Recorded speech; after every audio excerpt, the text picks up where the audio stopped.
क्या पहली चॉइस मोहम्मद रिजवान होंगे या फिर आप सरफराज को एज अ बैट्समैन जो हैं वो फाइनल 11 में शामिल करेंगे? आपको लगता है वो एज अ बैट्समैन खेल सकते हैं? नहीं तो आप उसमें आपकी चॉइस क्या होगी? किसी की वजह से बाहर नहीं होते। ये नहीं कि मेरी वजह से बाहर हुए या सिलेक्शन कमेटी से बाहर होते हैं। आप कोशिश करते हैं कि जो बेस्ट कम्बिनेशन होता है उस हिसाब से चलें। ये नहीं होता कि मैं किसी का कैरियर डिसाइड करूं या पीसीबी किसी का कैरियर डिसाइड करे। बाबर, आपने कहा कि ये जो सिलेक्शन हुई है इससे आप मुतमईन हैं काफ़ी हद तक। अभी क्योंकि चेंजेस आ रही हैं, पता नहीं हारून रशीद होंगे, तो ये बैक टू बैक जो चेंजेस हो रही है बीइंग ए कैप्टन आपके लिए कितना मुश्किल है? कि वर्ल्ड कप ईयर है, एक नई सिलेक्शन कमेटी के साथ बैठना, फिर उनका माइंडसेट समझना, फिर वो नए लड़के बनाना, तो थोड़ा सा डिस्टर्बिंग है बीइंग कैप्टन के इतनी ज़्यादा चेंजेस हो रही हैं, शफलिंग हो रही है मैनेजमेंट के अंदर। देखें, हमारा काम है क्रिकेट खेलना और हम कोशिश करते हैं क्रिकेट पे फोकस किया जाए। पीसीबी में क्या हो रहा है, कौन आ रहा है, कौन जा रहा है, ये हम उस पर कम ही फोकस करते हैं।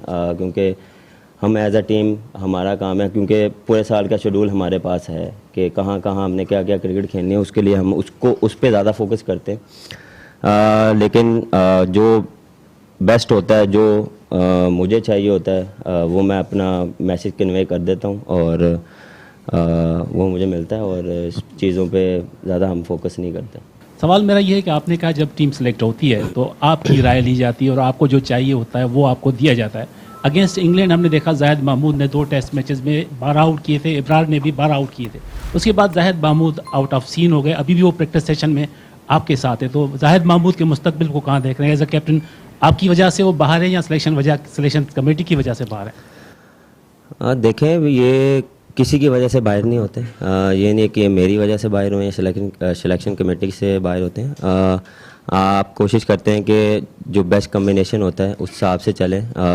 वहाँ पे क्या सूटेबल हो सकता है, किस तरह से जा सकते हैं।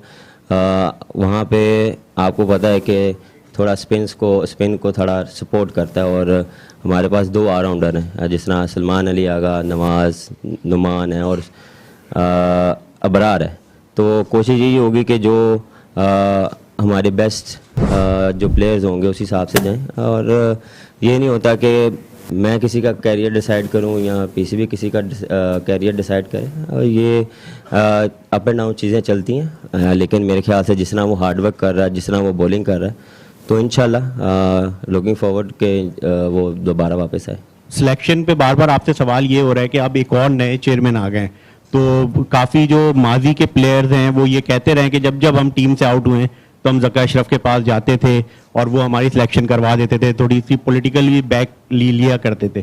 तो अब अगर चेयरमैन आते हैं और इस तरह की बातें होती हैं कि कोई प्लेयर अगर टीम से आउट है। टाइम्स ऑफ कराची से जुड़े रहने के लिए हमारा चैनल सब्सक्राइब करें। हमारी वीडियोस को सबसे पहले देखने और बाखबर रहने के लिए बेल आइकन पर क्लिक करना ना भूलें। तो आपसे रिक्वेस्ट की जाती है, तो आपका क्या रोल होगा?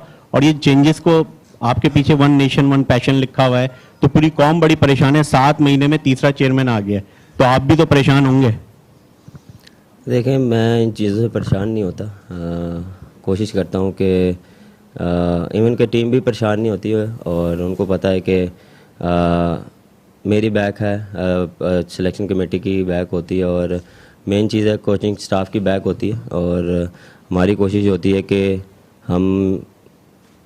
हमारा काम है क्रिकेट खेलना और कोशिश करते हैं कि वही उस पर ही ज़्यादा फोकस किया जाए। अभी तो मैं भी नहीं उनसे मिला, जाके मिलेंगे जब आएंगे। तो ये आप ही बता रहे हैं, मुझे इन चीज़ों का पता नहीं है कि अगर कोई ड्रॉप होता है तो वो उनके पास जाता है।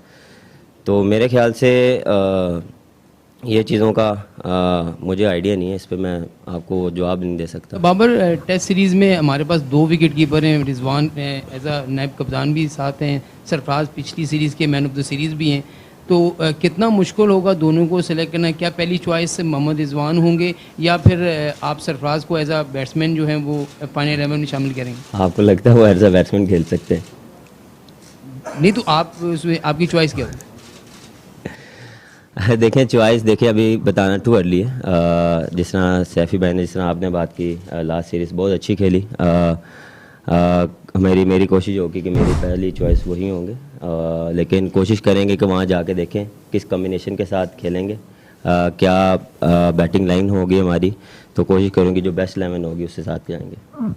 बाबर, नायब कप्तान का प्लेइंग 11 में होना कितना ज़रूरी होता है? क्या एक लाजमी होता है कि वो प्लेइंग 11 का हिस्सा हो, या अगर नहीं है तो उसको आप प्लेइंग 11 का हिस्सा भी ना हो? Vice captain? हाँ, मेरे ख्याल से ज़रूरी नहीं होता। अगर वाइस कप्तान है तो अगर वो ना खेले तो उसका कोई इफ़ेक्ट नहीं पड़ता। कोशिश होती है कि इस टीम में मेरा मानना ये है जो बेस्ट 11 होती है उसके साथ जाए, और जो जिस सिचुएशन जो पोजीशन होती है वो हिसाब से हम देखते हैं कि क्या सूट करता है, तो ये चीज़ मेरे ख्याल से इतनी मैटर नहीं करती।